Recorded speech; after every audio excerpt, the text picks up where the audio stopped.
gusto. Y este tema, ya los escuchaste, ya los leíste, porque opinan de todo, pero de esto no han hablado. Igual y mi algoritmo no funciona, Pedro. Querido Juan, ¿cómo estás? Pues, mira, no, han guardado un sepulcral silencio. Ahora, fíjate que yo por primera vez en mucho tiempo, por primera vez en mi vida, estoy deseando que suba el dólar. Porque pues 2.500 millones de dólares son un platal que nos va a llegar, ¿no? es un dineral, Pedro Miguel, es muchísimo dinero. O sea, cuando lo leí en la mañana temprano, ahí cuando vi esta información, como que no podía, y yo creo que todavía no darme cuenta de la dimensión de este monto que tendrán que pagar estas personas al Estado mexicano, y vaya que tienen el dinero. Ahora veremos de preguntarnos bien exactamente quiénes son sus cómplices, porque ningún funcionario que actúe solito pues puede tener esta cantidad de dinero, ¿no? Porque no hay manera, Pedro. Mira, hay un aspecto que es fantástico, que es pues todo el dinero que nos debe García Luna, pero hay un aspecto aterrador, que es dónde está, y obviamente pues eso tiene que estar invertido pues, en la delincuencia, pues donde más, ¿no? Entonces, pensar que la delincuencia tiene esa cantidad de recursos invertida en lavado, en las inmobiliarias, en vez de saber, pues es aterrador, ¿no? Ahora, fíjate que estaba yo haciendo una suma, que es que si logramos que Genaro y su esposa paguen ese dinero, y si además logramos que Salinas Pliego pague los 3.247 millones de dólares que debe, construimos otro ALFA con ese dinero.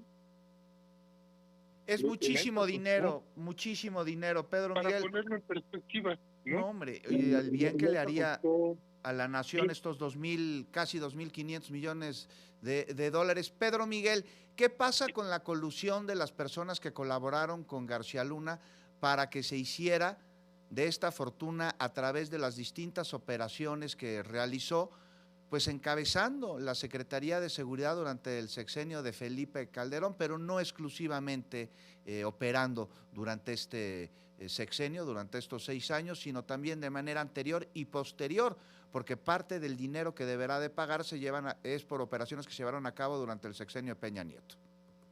Así es. Bueno, mira, yo creo que de manera muy significativa, hoy, el mismo día en el que condenan a Genarco a pagar este dinero, en Oviedo, en España, a Felipe Calderón no solo le gritan asesino, también le gritan ratero. Sí. Hay que recordar que, bueno, fue un sexenio de saqueo, ¿no? Este saqueo no lo conocíamos el saqueo de los fondos petroleros, el diferencial entre lo que se presupuestó de costo del petróleo y lo que finalmente se recibió, que fue algo así como 100,000 millones de dólares. Entonces, y bueno, desde luego, desde el sexenio de Peña Nieto, hay que preguntarse cómo es que este individuo siguió saqueando al erario de esa manera, ¿no?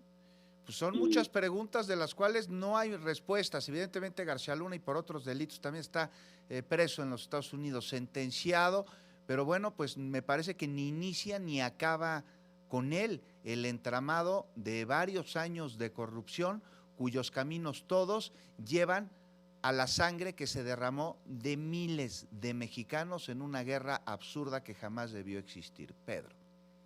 El derramamiento de sangre, la guerra declarada por Calderón en contra del pueblo de México, porque no fue contra el narcotráfico, porque el narcotráfico estaba en su gobierno, ¿no? Uh-huh. Pero también, Juan, hay una guerra que no derrama sangre, que es la guerra de la pobreza, del hambre, del desempleo, de la falta de vivienda, de la falta de salud. Imagínate de qué monto habrá sido el desvío de recursos y solo García Luna desvió 750 millones de dólares, ¿no? Imagínate cuánto se desvió en la Secretaría de Comunicaciones y Transportes, en la SEP, en la Secretaría del Trabajo, en la de Gobernación. ¿Tú recuerdas, por ejemplo, que se compraron supuestos detectores moleculares que eran cajas de plástico y que le costaron al país 60 millones de dólares? Me acuerdo. Y que le costaron al país que muchos inocentes se fueran presos y que muchos culpables no fueran detectados, ¿no?